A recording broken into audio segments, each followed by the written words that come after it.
Welcome everyone to another episode of Coaching Conversations with Bukky, where I'm joined by various guests who talk about their coaching experiences or the impact that coaching has had upon them. I'm really pleased and delighted to welcome my guest today, Jules Daulby. Jules and I have known each other for many years in various aspects, including EdTech and Women Ed and Women Ed Tech. So Jules, would you like to introduce yourself more thoroughly to members of the audience who aren't familiar about who you are and what you do? Yeah, hello, Bukky. Lovely to speak with you as always. And yes, so I am a senior leader in a special school in Dorset. I'm a co-founder of Women Ed, and I co-lead with Bukky on Women Ed Tech. So passionate about women finding their way in the education world, but and also achieving their potential if they want to achieve their potential. Okay, thank you so much. That's a great one and a great introduction to our first question, actually. So I think about 4 or 5 years ago, the DfE actually launched a program for women getting into leadership. What made you decide to become a coach as part of that program? So it was interesting. It was really through Women Ed. So I think coaching was a very new term to me, really, before I joined Women Ed. Mentoring was a thing I was very comfortable with, and also supervision, working in safeguarding and SEN. So I was like, what is this coaching stuff? And everyone keeps going on about it and stuff. So I found out through Women Ed, really, and realised how powerful it was. And how we'll talk about the difference between mentoring and coaching later, and that I felt coaching was perfect for Women Ed, and a perfect vehicle for women wanting to get into leadership. Okay, thank you. Well, that leads into our next question. How do you define coaching and how is it different to mentoring? So that's what I sort of, a bit like with my Freya models for vocabulary, it's what it isn't. I think I'm really comfortable with saying. So it isn't supervision and it isn't mentoring. So I see it as a much more empowering approach, really. Um, it's hard to do when you're like me, because I like to talk a lot. You and I both know that, don't we? We both talk a lot. Yeah. So when I'm meeting teachers, I was very much in the habit of just saying, oh, just do this, because Mm, it's very clear to me what people need to do. But then I realized it's clear to me what I would do in that situation, yeah. which isn't the same as what other people would do. So they need to find their own route. And the way I think, with mentoring sometimes can de-skill people, because we're Yeah. all different. And actually, it Mhm. was quite interesting for me, because I'm very tolerant of difference. I celebrate difference, but I was still very much do this, do that. And I knew it would help them, but in the long term, it doesn't help people. Yes. It's very much that hare and tortoise springs to mind. Mhm. Mentoring is a quick thing, and you're using your experience to tell them what to do, whereas Exactly. coaching is much more this slow process of finding and developing the skills of your coachee. And that's a great analogy. And coaching also allows them to be empowered because they take ownership of any Yes, development and the goals. They can steer that. So what type of absolutely. sorry, okay. What type of educators have you coached and what's been the impact of the coaching that you've offered them? It's quite funny. I've put women with an exclamation mark, because all my coaches have been women, Mhm. because of Women Ed. I'm happy to coach men if they would like, but I feel there's very much is just part of Women Ed, isn't it? And but also in schools. So now I'm coaching all the time, really, and Mhm. so the people I'm coaching are teachers and TAs. But I'd say I use it with pupils as well. Um, Okay. I think what I've learnt about coaching is really useful as well, to discuss with children.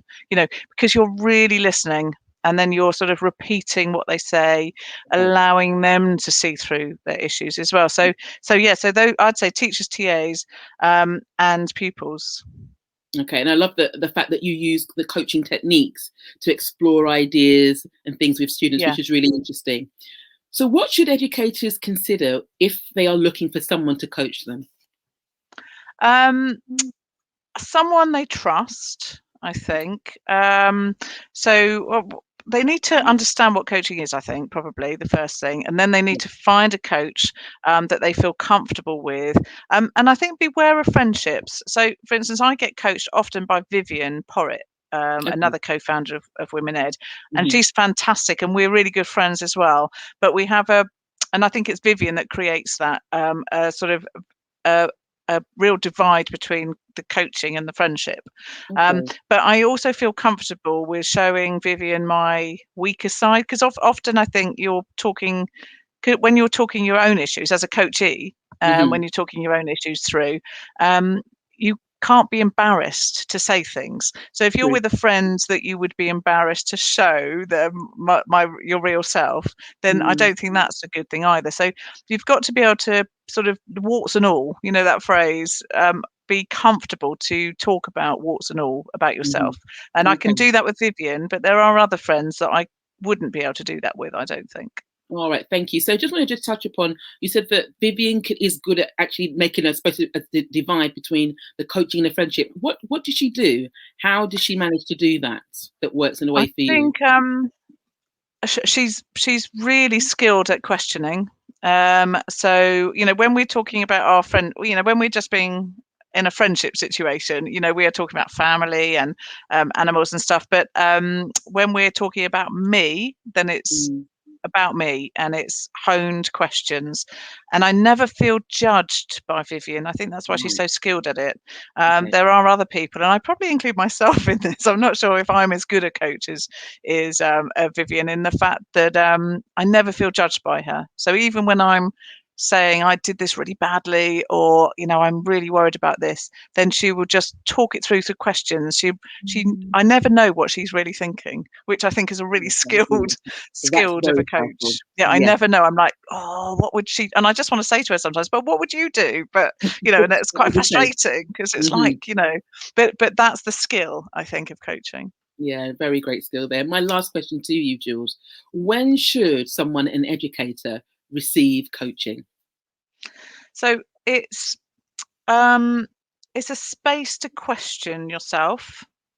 It's a place to explore and analyze your behaviors. Hmm. It's not counseling. That was another thing, that I said about what it isn't. So it's Yeah, not that's true. counseling. Okay, it's very important to make that divide. But it is a place to analyze your behaviors in a trust zone and Hmm. a lack of judgment zone.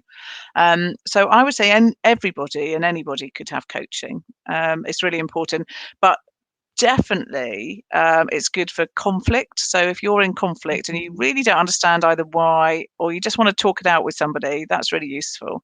because they can see the other person's point of view maybe more than you can yourself. So that's really Hmm. useful. And absolutely, if you're looking for jobs, so applications and interview prep, including salary negotiation, that is Yes. massive for women, Hmm. particularly. Women do not negotiate salary, whereas men do. And that's why we have a gender pay gap in education, which always surprises me.